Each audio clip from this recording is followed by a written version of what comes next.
Hello दोस्तों, आप सभी का स्वागत है आपके अपने YouTube channel Aftab study classes में। दोस्तों, इस वीडियो में हम लोग क्लास 10 के लिए साइंस के इम्पॉर्टेंट क्वेश्चंस की यहाँ पर बात करेंगे। और दोस्तों, सही प्रश्न आपके एग्जाम के लिए इम्पॉर्टेंट हैं, तो आप लोग इस पूरी वीडियो को लास्ट तक देखिएगा ताकि आपको प्रत्येक चीज़ अच्छी तरीके से यहाँ पर समझ में आ जाए और आप लोग पेपर में बेहतरीन स्कोर यहाँ पर कर सकें। दोस्तों, यहाँ पर जितने भी आपको परिभाषाएं मिलेंगी ये सभी आपके चैप्टर से संबंधित, जिसका नाम है दोस्तों तत्वों का आवर्त वर्गीकरण। ठीक है, तो इस चैप्टर से दोस्तों आपके सही परिभाषाएं हैं जो आपके लिए इम्पोर्टेंट हैं। तो सबसे पहले दोस्तों आप यहाँ पर बात करेंगे। ठीक है, सवाल नंबर 1 मतलब प्रश्न नंबर 1। ठीक है, क्या कह रहा है कि डी ब्लॉक के तत्वों से क्या तात्पर्य है? डी ब्लॉक के तत्वों की सामान्य विशेषताएं लिखिए। तो सबसे पहले दोस्तों बात करते हैं। देखिए, डी ब्लॉक ब्लॉक कितने होते हैं? तो ब्लॉक होते हैं 4। कौन कौन से होते हैं? S, P, D, F. कितने होते हैं? 4। कौन कौन से होते हैं? S, P, D, F.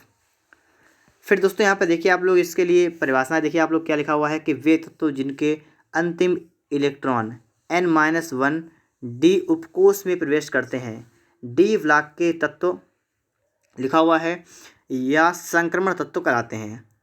और यहाँ n अंतिम कोष की संख्या है। और दोस्तों आपको उदाहरण दिया गया है 21 का, लिखा है 1:2, 2:2, 2p6, 3:2, 3p6, 4:3d1। और यहाँ पर आपको दिखाया गया है कि अंतिम जो इलेक्ट्रॉन है वो आपका डी वाले कक्ष में प्रवेश कर रहा है, डी ब्लॉक में है, इसलिए ये तत्व जो है कैसा है? संक्रमण तत्व है। दोस्तों अगर आपको ये नहीं आता है दोस्तों, तो इसके लिए दोस्तों आपको सीखना पड़ेगा अफबाउ का नियम। तो अगर आप बताएं तो मैं दोस्तों अफबाउ का नियम भी आपको एक वीडियो में बता दूंगा। ठीक है, कि किस प्रकार से आपका इलेक्ट्रॉनिक विन्यास किया जाता है। ठीक है, यहाँ पर बात को समझिएगा। अगर आप ये परिभाषा याद ना कर पाएँ तो देखिए, इससे भी सिंपल परिभाषा क्या होगी? ठीक है, डी ब्लॉक के तत्व। तो आप सिर्फ ये कह सकते हैं कि डी ब्लॉक के तत्व क्या लिखा है, किससे क्या तात्पर्य है।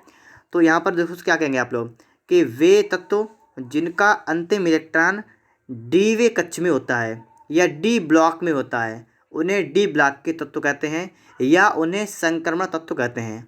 आपके लिए प्रश्न घुमाकर इस प्रकार से आ सकता है कि संक्रमण तत्व किसे कहते हैं, तब आप लिखेंगे कि डी ब्लॉक के तत्वों को संक्रमण तत्व कहते हैं। तो आपके लिए किसी भी प्रकार से आपके लिए प्रश्न आ सकता है, आपको अच्छी तरीके से समझना है। ठीक है, तो इतनी बात क्लियर हो गई होगी आपको। आगे आपका लिखा हुआ है कि डी ब्लॉक के तत्वों की सामान्य विशेषताएं लिखी हैं। क्या क्या विशेषताएं हैं तो यहाँ पर ये भी देख लेते हैं। ठीक है, आपका दोस्तों लिखा हुआ है कि डी ब्लॉक के तत्वों के 2 अंतिम कोष अपूर्ण होते हैं, मतलब अंतिम कोष जो है पूरे नहीं होते हैं। ठीक है, जैसे यहाँ पर डी में देखिए आप लोग, तो अंतिम क्या कोष कैसा है? D1। अब जबकि लास्ट में उसको कितना होना चाहिए आपका? लास्ट में मतलब आपका सिस्टम होता है कि आपका पहले में 2 आना चाहिए, फिर 2, 8। ठीक है, 8, 18, मतलब इस प्रकार से आपके इलेक्ट्रॉन होने चाहिए। ठीक है, अफबाउ का अगर आप नियम पढ़े होंगे तो आपको समझ में आएगा। ठीक है, अगर नहीं पढ़े होंगे तो भी कोई बात नहीं, आप यहाँ से याद भी कर सकते हैं कि डी ब्लॉक के तत्वों के 2 अंतिम कोष कैसे होते हैं? अपूर्ण होते हैं। पहला विशेषता ये हो गई। दूसरी है कि ये परिवर्तित संयोजकता प्रदर्शित करते हैं। आगे देखेंगे ये रंगीन आयन, रंगीन जटिल यौगिक का निर्माण करते हैं, ये उत्प्रेरक का काम करते हैं, ये विद्युत सहसंयोजक, उपसहसंयोजक तीनों प्रकार के यौगिकों का निर्माण करते हैं। तो दोस्तों यहाँ पर आप विशेषताओं की अगर बात करेंगे दोस्तों, तो आप लोग इनमें से आपके हमने 5 लिखी हुई हैं, आप इनमें से कोई 3 विशेषताएं अपने माइंड में फिट कर लीजिएगा। ठीक है, कि अगर आपके एग्जाम में आता है कि डी ब्लॉक के तत्वों की विशेषताएं लिखिए, तो आप लोग इन्हीं में से कोई 3 लिख देंगे। ठीक है, 3। अगर आपको 3 याद ना हो पाए तो सिर्फ आप लोग 2 ही याद कर लीजिएगा, तो भी आपका काम यहाँ पर चल जाएगा। ठीक है, आगे देखिए इसके बाद प्रश्न नंबर दूसरा आपका है। ठीक है, दूसरा प्रश्न आपका जो है यहाँ पर ये वेरी वेरी वेरी इंपॉर्टेंट है आपके लिए। ठीक है, तो इसलिए आप लोग इस को अच्छी तरीके से याद करिएगा।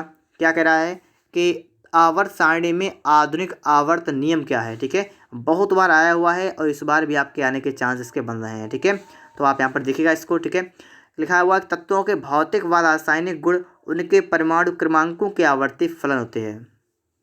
देखिएगा, अब मैं आपको थोड़ा सा यहाँ पर समझा रहा हूँ। ठीक है, अगर आपसे कहे कि मेंडलीफ की मूल आवर्त नियम या मेंडलीफ का मूल आवर्त नियम क्या था, तो वो था आपका तत्वों के भौतिक रासायनिक गुण के परमाणु भारों के। देखिए, जब क्रमांक की बात करेंगे, परमाणु क्रमांक, तो आपका कौन सा होगा? आधुनिक वाला, आधुनिक वाले में क्रमांक।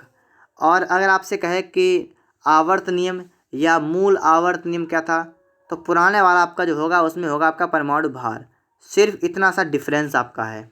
आप यहाँ पर क्या कहेंगे, तत्वों के भौतिक व रासायनिक गुण उनके परमाणु क्रमांकों के आवर्ती फलन होते हैं। और अगर आपसे कहते कि आवर्त सारणी मतलब मेंडलीफ की मूल आवर्त नियम क्या था, मेंडलीफ का मूल आवर्त नियम क्या था, तो आप वहाँ पर क्या कहते हैं, तत्वों के भौतिक व रासायनिक गुण के परमाणु भारों के आवर्ती फलन होते हैं। तो सिर्फ इतना सा आपका अंतर है, आपको याद हो गया होगा। आगे देखिए, अर्थात लिखा हुआ है, यदि तत्वों को परमाणु क्रमांक के बढ़ते क्रम में रखा जाए तो समान गुण वाले तत्व नियमित अंतर के बाद उपस्थित होते हैं। तो यहाँ पर दोस्तों आपको समझाया गया अर्थात में, तो अर्थात के चक्कर मत पड़िएगा और आप इतना नियम याद करिए इसका, ठीक है। ये आपका नियम लिखा हुआ है कि तत्वों के भौतिक व रासायनिक गुण उनके परमाणु क्रमांकों के आवर्ती फलन होते हैं।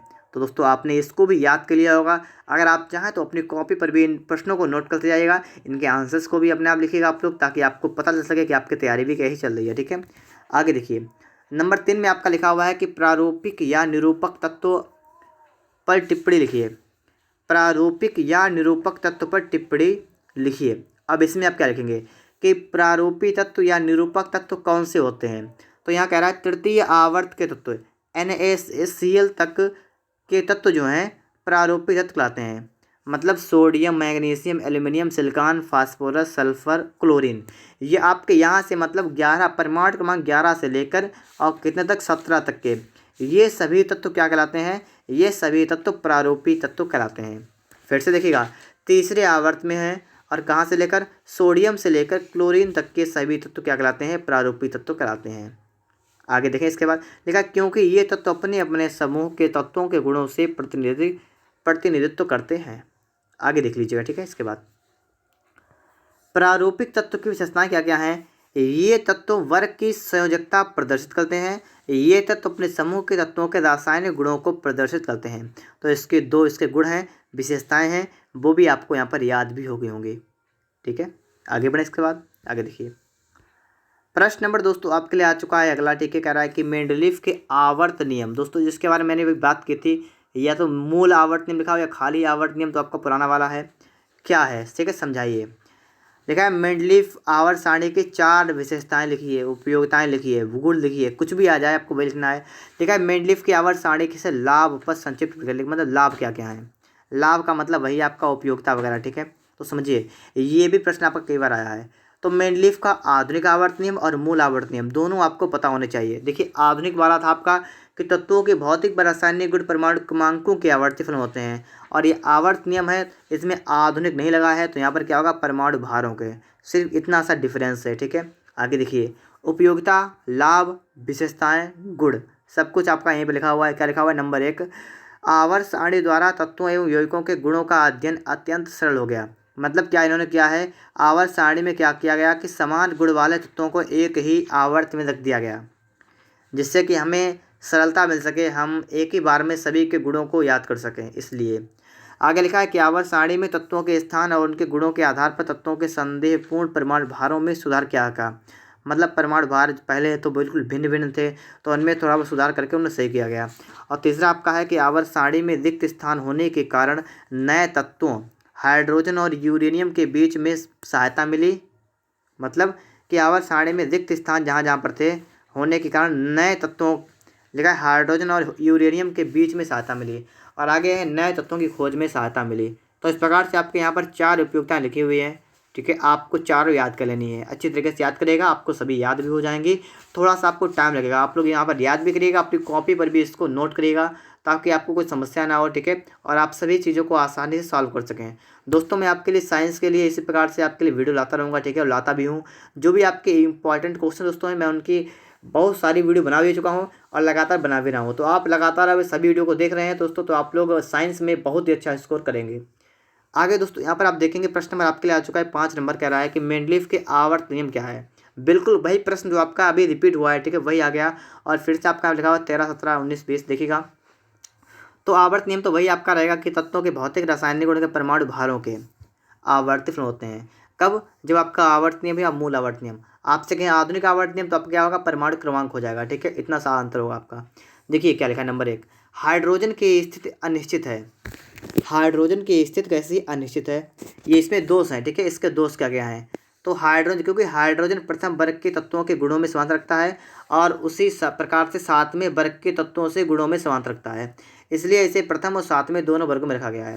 तो बिल्कुल सिंपल आपका यहाँ पर है। यहाँ पर क्या कहा गया है कि हाइड्रोजन की स्थिति अनिश्चित है, क्योंकि उसे पहले वर्ग में भी रखा गया है और सातवें वर्ग में भी रखा गया है, इसलिए। इसके बाद दोस्तों आप यहाँ पर देखेंगे नंबर 2, ठीक है।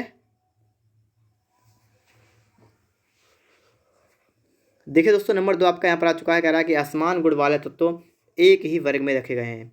फर्स्ट ए के क्षारीय धातुओं, फर्स्ट बी उपवर्ग में तांबा, चांदी, सोना रखे गए हैं, जिनमें गुणों में बहुत कम समानता है। तो इस प्रकार से आपके जो है इसमें कमी आपको बताई गई है। कमी के बाद दोस्तों आप देखेंगे यहाँ पर दीर्घाकार सारणी, ये वेरी वेरी इंपॉर्टेंट प्रश्न आपके लिए ये भी है, ठीक है। तो आप लोग इसको भी अच्छे तरीके से याद करिएगा। आपके एग्जाम में आता है कि दीर्घाकार आवर्त सारणी की विशेषताएं कौन कौन सी हैं, ठीक है। तो देखिए यहाँ पर पहली क्या है कि इस आवर्त सारणी में 7 आवर्त और 18 वर्ग हैं। अगर मूल आवर्त सारणी की बात की जाएगी तो उसमें 7 आवर्त थे, 9 वर्ग थे। इसमें कितने हो गए? 7 आवर्त 18 वर्ग हो गए, पहली चीज़। दूसरा क्या है कि इसमें धातुओं और अधातुओं को अलग अलग रखा गया है। तीसरा है कि इसमें डी ब्लॉक के तत्वों को एस और पी ब्लॉक के तत्वों के मध्य रखा गया है। चौथा है कि अक्रिय गैसों को आवर्त सारणी में दाईं ओर शून्य वर्ग में रखा गया है। पाँचवा आपका है ए और बी उपवर्गों को अलग अलग रखा गया है। और नंबर 6 के लैंथेनाइड और एक्टिनाइड तत्वों को आवर्त सारणी से बाहर नीचे रखा गया है। दोस्तों इस प्रकार से कुल मिलाकर बात ये हुई कि आपके यहाँ पर 6 गुण आपके यहाँ पर लिखे हुए हैं। 6 में से आपको कोई 4 याद रखने हैं, ठीक है। तो इनमें से जो आपके अच्छे लगे आपको, ठीक है, जैसे आपको पहला वाला आपको याद हो जाएगा कि इसमें 7 आवर्त होते हैं, 18 वर्ग होते हैं, ये याद हो गया होगा। दूसरा आपका था कि धातु और धातु को अलग अलग रखेंगे, ये भी याद हो गया होगा। डी ब्लॉक के तत्वों को कहाँ रखेंगे? एस और पी के मध्य रखेंगे, यही पता लग गया होगा। अक्रिय गैसों को बिल्कुल पीछे रखेंगे शून्य वर्ग में। ए भी अलग अलग रखेंगे उपवर्गों में। और लैंथेनाइड एक्टाइड को क्या करेंगे? नीचे रख देंगे, ठीक है। तो इस प्रकार से आपके 6 हो गए। आपको 6 में से 4 तो पक्की तरीके से यहाँ पर याद कर लेने हैं। आगे दोस्तों आप यहाँ पर देखेंगे लिखा हुआ है संक्रमण तत्व किसे कहते हैं और दीर्घाकार आवर्त सारणी में इनका स्थान लिखिए। देखिए संक्रमण तत्व किसे कहते हैं? अभी आपने पढ़ा था स्टार्टिंग बिल्कुल। क्या होता है कि जिन तत्वों का अंतिम इलेक्ट्रॉन डी किसमें? डी ब्लॉक में प्रवेश करता है। क्या कहा? कि जिन तत्वों का अंतिम इलेक्ट्रॉन जो है वो डी ब्लॉक में होता है उन्हें कहते हैं संक्रमण तत्व। बात को समझ आपके आ रही होगी। जैसे आपने यहाँ पर देखा था, देखिए ये लिखा हुआ था कि आपका देखिए एस, यहाँ पर पी, यहाँ पर डी, यहाँ पर आपका एस यहाँ पर लिखा हुआ है। यहाँ पर देखिएगा स्पष्ट है कि आयरन परमाणु 3D उपकोष आंशिक रूप से भरा हुआ है 3D6। ये देखिए आप लोग यहाँ पर डी वाला देख पा रहे होंगे 3D6 है। तो आयरन कैसा है? संक्रमण तत्व है, यहाँ पर आपको समझाया गया है, ठीक है। तो दोस्तों आप यहाँ पर समझ पा रहे होंगे कि अगर आपका कोई भी तत्व इलेक्ट्रॉनिक विनाश करने के बाद अगर वो डी पर समाप्त होता है, डी पर समाप्त होता है, तो इसका मतलब क्या है कि वो संक्रमण तत्व आपका यहाँ पर हो जाएगा, ठीक है। जिसमें आपका डी ब्लॉक होता है लास्ट में, अब वो अपूर्ण वगैरह हो, भरा ना हो, आंशिक रूप से भरा हो। जैसे आपके डी में कितने हो चाहिए? आपके 6 नहीं होंगे यहाँ पर, ठीक है। तो आपके यहाँ पर ये गलत हो गया। तो देखिए यहाँ पर इसके बाद, ठीक है, आपका लिखा हुआ है कि दीर्घाकार आवर्त सारणी में संक्रमण तत्व एस और पी के मध्य में रखा गया है। ये तो अब बात हुई थी अभी कि एस और पी के मध्य में क्या रखा गया आपका है? डी ब्लॉक के तत्वों को, ठीक है। और यहाँ पर लिखा हुआ है कि ये दीर्घाकार आवर्त सारणी में first, third B, fourth B, fifth B, sixth B, seventh B, eight और फर्स्ट वी, सेकेंड वी में स्थित हैं। तो इस प्रकार से दोस्तों आपको पूरी इनकी स्थिति को समझाया गया है, आप लोग यहाँ पर याद कर सकते हैं। और दोस्तों यहाँ पर आपके 7 प्रश्न टोटल थे जो आपके एग्जाम के लिए इंपॉर्टेंट थे आवर्त सारणी वाले पार्ट से, मैंने आपको यहाँ बता दिए हैं। अगर आपको वीडियो अच्छा लगा है, अगर लाइक नहीं किया है तो आप लोग वीडियो को एक लाइक और चैनल को सब्सक्राइब भी कर लीजिएगा।